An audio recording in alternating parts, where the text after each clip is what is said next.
Méditation du 18 août. Les jeux de hasard. La richesse trop vite acquise disparaît vite. Celle qu'on amasse petit à petit ne cesse de grandir. Proverbe 13, verset 11, Bible français courant. J'évoque ici clairement un souvenir de mon enfance. La visite de monsieur âgé, souriant et cordial, ami de la famille, pour emprunter de l'argent à ma mère. Après qu'il le lui ait été remis, il a pris congé promettant de le rendre. L'incident est devenu un sujet de conversation familiale pendant plusieurs jours. Non seulement parce que cet argent n'a pas été remboursé, mais aussi parce que le neveu du visiteur nous a expliqué la réalité du problème. Son oncle était tombé dans le vice du jeu. Il avait perdu tout ce qu'il avait, a demandé tout ce qu'il pouvait et l'a aussi perdu. Malheureusement, ceux qui lui sont chers ont trop tardé à le découvrir et sa ruine économique a été foudroyante. Les conséquences financières de l'addiction au jeu sont très négatives, mais ces dommages immatériels le sont plus encore. Ceux qui jouent aux cartes, parient sur le sport ou achètent des billets de loterie courent un grand risque d'addiction. Ils jouent à chaque fois avec la conviction que la prochaine sera la bonne, mais comme ce n'est habituellement pas le cas,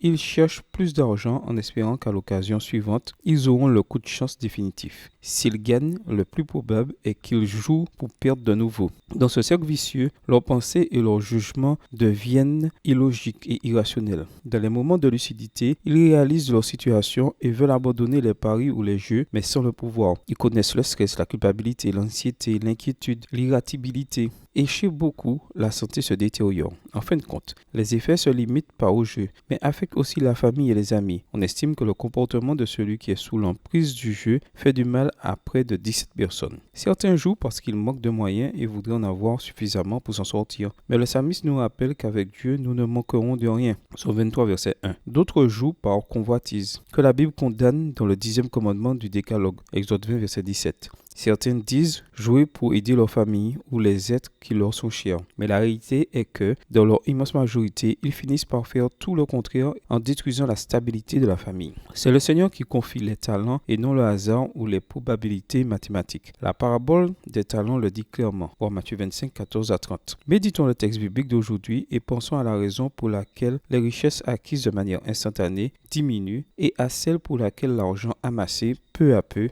augmente. Bonne journée à vous et que le Seigneur vous bénisse.